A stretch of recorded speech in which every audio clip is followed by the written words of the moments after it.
میں ٹھنڈک کے لیے، اس میں ہواؤں کے لیے، اس میں فضاؤں کے لیے، اس میں نرم بستروں کے لیے ہم نے کیا انتظام کیا ہے؟ میرے پیارے آقا صلی اللہ علیہ وسلم کے پیارے دیوانوں، مکانات کے گدے قیمتی پیسے خرچ کر کے خریدے جا سکتے ہیں، مگر قبر کے گدے قیمتی پیسے خرچ کر کے دنیا کے اندر خریدے نہیں جا سکتے، بلکہ اس کی ایک کنڈیشن ہے، اللہ اکبر، اللہ کو راضی کرنا ہوگا، گناہوں سے بچنا ہوگا۔ قبر میں بھی گدے ہیں، قبر میں بھی گدے ہیں۔ کس نے کہہ دیا کہ قبر میں صرف مٹی ہی مٹی ہے؟ بلکہ اللہ جس سے راضی ہو جاتا ہے، اللہ کو جو منا لیتے ہیں، ان کے لیے دنیا کے نہیں بلکہ جنت کا بستر لگایا جاتا ہے اور اتنی خوبصورت نیند سلایا جاتا ہے، فرشتے آ کر کہتے ہیں نم کا نومت العروس، ایسے سو جا جیسے پہلی رات کی دلہن سوتی ہے۔ قبر کی نیند کوئی آسان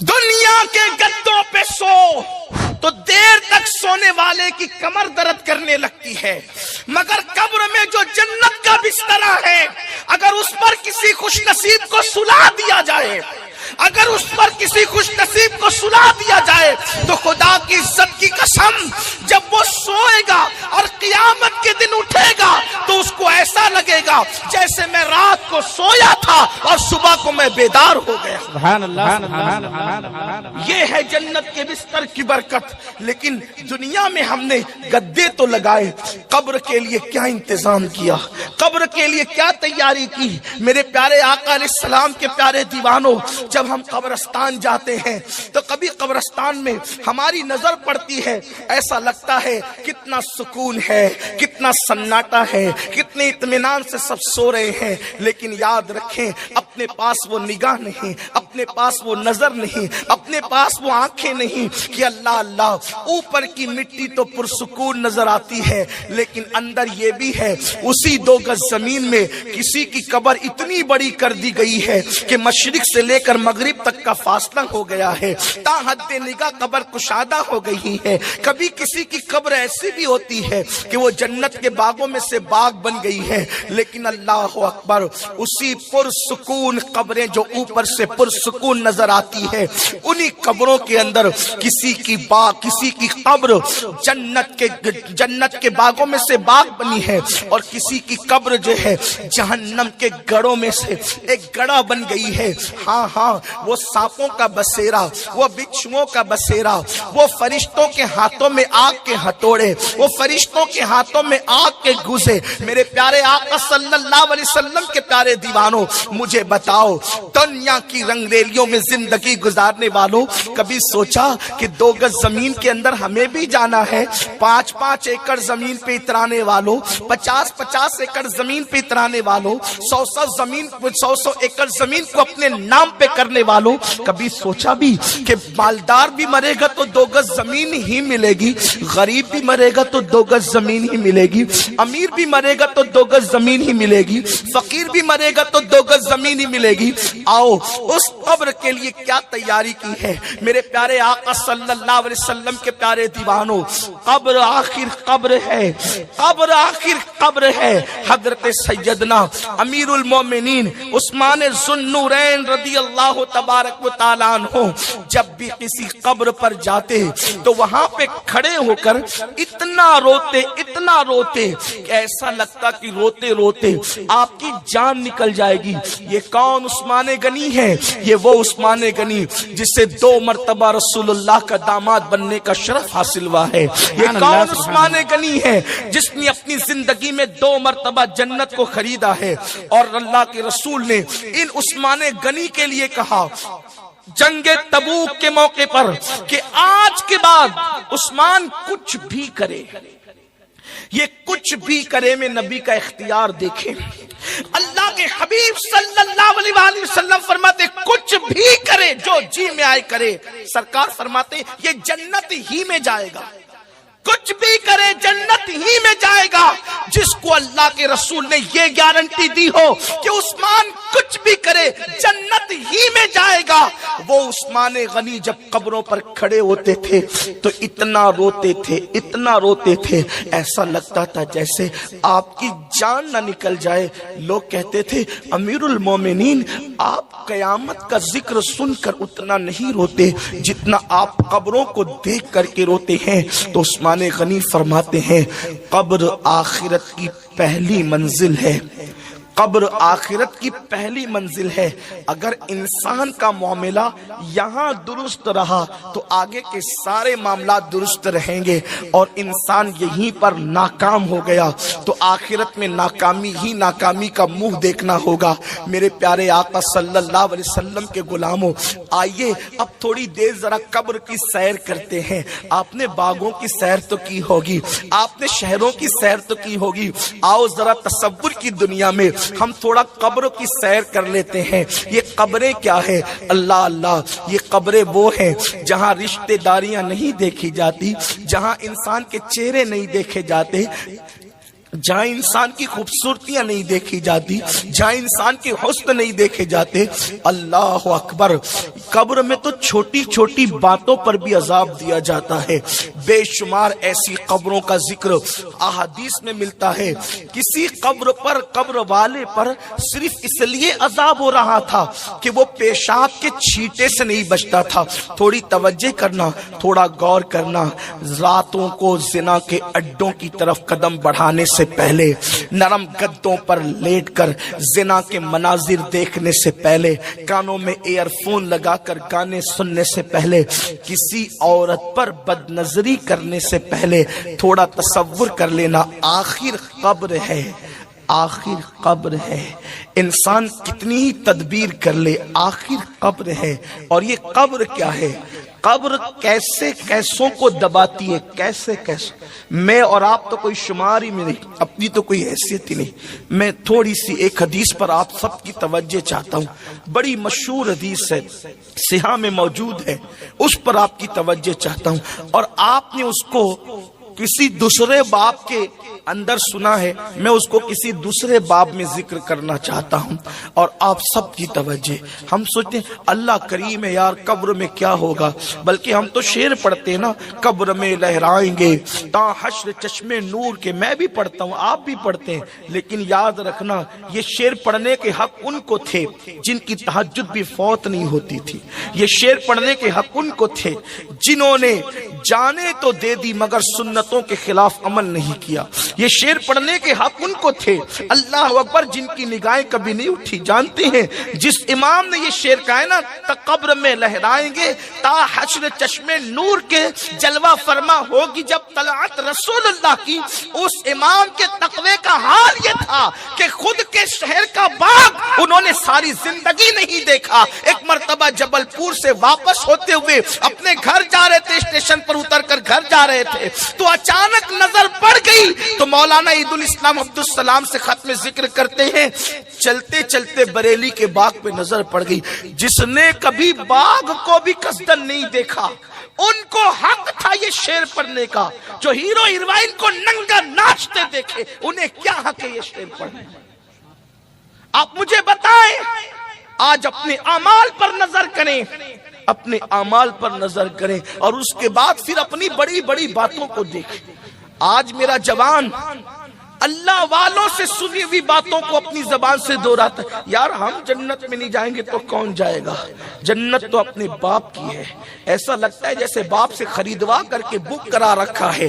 جس کو یہ حق تھا کہ جنت میرے باپ کی کہنے کا، وہ سیدہ طیبہ طاہرہ مخدومہ کائنات سیدہ فاطمہ الزہرا اپنے مصلی پر رویا کرتی تھی اللہ کی خشیت سے. اور یہاں کچھ بھی زندگی میں نہیں، نہ اللہ کے لیے رونا، نہ اللہ کے لیے عمل کرنا. مسجدیں ویران کر دی، ہم جنت میں نہیں جائیں گے تو کون جائے گا؟ ماں باپ کو دکھ دے رہے، ہم جنت میں نہیں جائیں گے تو کون جائے گا؟ سود کے لقمے کھا رہے ہیں، ہم جنت میں نہیں جائیں گے تو کون جائے گا؟ وہ سود جس کے متعلق اللہ کے رسول صلی اللہ علیہ وآلہ وسلم فرماتے ہیں جس نے سود کا ایک لقمہ کھایا گویا اس نے اپنی ماں کے ساتھ 36 مرتبہ زنا کیا۔ ایک لقمہ سود کا، گھما پھرا کر سود کے دھندے چل رہے ہیں۔ مولانا کو کنوینس کیا جاتا ہے نہیں مولانا اس کا رستہ ایسا نہیں ایسا ہے۔ قدرت نے جن رستوں کو بند کر دیا ہے دنیا کا کوئی انسان اب اس رستے کو کھول نہیں سکتا، اور جو کھولنے کی کوشش کرے وہ صراط مستقیم پر رہ نہیں سکتا۔ اللہ رب العزت کا اعلان ہے جو سود کا کاروبار کرے گا میں اس کے ساتھ اعلان جنگ کرتا ہوں۔ سود کے دھندے کرنے والوں محلے کے پہلوان سے لڑنے کی اوقات نہیں ہے، اللہ نے ان کے خلاف جنگ کا اعلان کیا ہے جو سودی کاروبار کرتے ہیں۔ بتاؤ اللہ جس سے جنگ کا اعلان کرے کوئی اللہ سے مقابلہ کرنے کی طاقت رکھتا ہے؟ کوئی اللہ سے معاذ اللہ مقابلہ کرنے کی ہمت کر سکتا ہے؟ واللہ تاللہ باللہ کبھی نہیں۔ اللہ کے مقابلے پر کوئی کیا ہے، کسی کی اوقات کیا؟ کسی نے خدا ہونے کا دعویٰ کیا، اللہ نے لنگڑے مچھر سے اس کو ہلاک کر دیا۔ نہیں دیکھتے فرعون کا انجام کہ اس کو اللہ نے دریا میں غرق کر دیا؟ نہیں دیکھتے وقت و نصر کا انجام کہ اللہ اکبر قدرت نے اسے کیسے ہلاک کیا؟ نہیں دیکھتے شداد کا انجام کہ اللہ اکبر خود کی بنائی ہوئی جنت میں قدم نہ رکھ سکا۔ اس لیے قدرت کو چیلنج مت کرو، دنیا چند دن کی ہے، اس چند دن کی دنیا کے چکر میں اللہ کو ناراض مت کرو۔ حلال کمانے والے اپنا مال قبر میں نہیں لے گئے، حرام کما کر ہم کیا اپنا مال قبر میں لے جائیں گے؟ جھوٹ بول کر کاروبار مت کرو، دھوکہ دے کر کاروبار سب دنیا میں رہے گا۔ بال بچے ہوج موج کریں گے، وارثین موج مستی کریں گے۔ اب تو لوگ اتنے بے وفا ہیں، مردہ باپ کی قبر پر جوان بیٹا فاتحہ پڑھنے بھی نہیں آتا۔ ارے قبر پر آ کر فاتحہ پڑھنا تو دور کی بات ہے، بیٹا تو باپ کے لیے مغفرت کی دعا بھی نہیں کرتا۔ اب تو لوگ فاتحہ کے لیے بھی ترس رہے ہیں، لوگ دوسروں کا بھلا چاہ رہے ہیں۔ کوئی کہتا ہے انسان خود غرض ہو گیا، میں کہتا اللہ کرے انسان خود غرض ہو جائے۔ اگر انسان خود غرض ہو جاتا تو کم از کم بچوں کے لیے حرام دولت کما کر کے اپنی آخرت خراب نہ کرتا۔ انسان خود غرض ہو جاتا تو نماز کے وقت تو دکان پہ بیٹھ کر اپنے گھر والوں کے بھلے کے چکر میں اپنا برا نہ کرتا۔ ہاں کچھ نہیں لے جانا ہے دنیا سے۔ قرآن کہتا ہے لا تنس نصیبک من الدنیا، دنیا سے اپنے نصیب کا مت بھولو، سوائے کفن کے دنیا سے کچھ نہیں لے جاؤ گے۔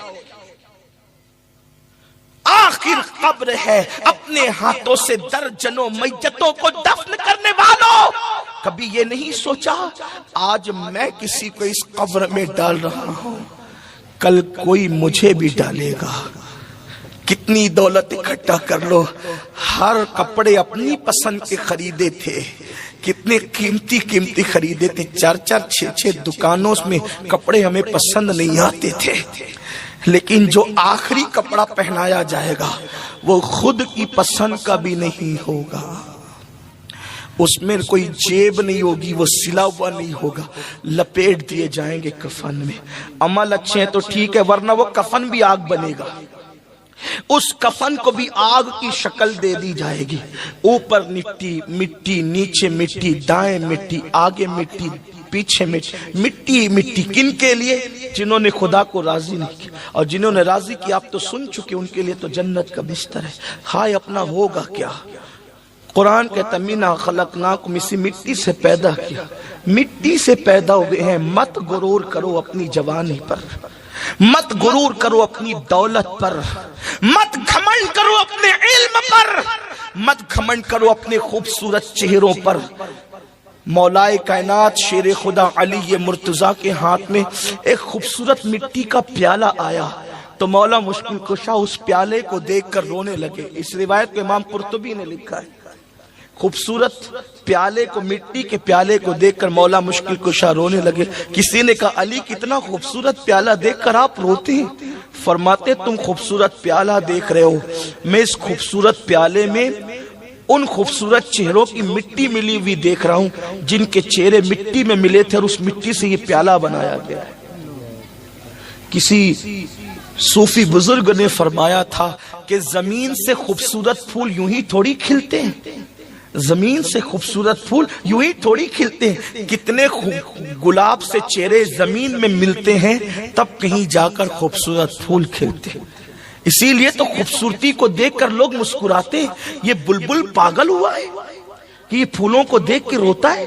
یہ پھول دیکھ کر کیوں روتا ہے؟ ہم پھول کا حسن دیکھتے ہیں، بلبل پھول میں ان خوبصورت چہروں کی مٹی دیکھتا ہے جو اس مٹی میں مل کر کے پھولوں کو جنم دیتے ہیں۔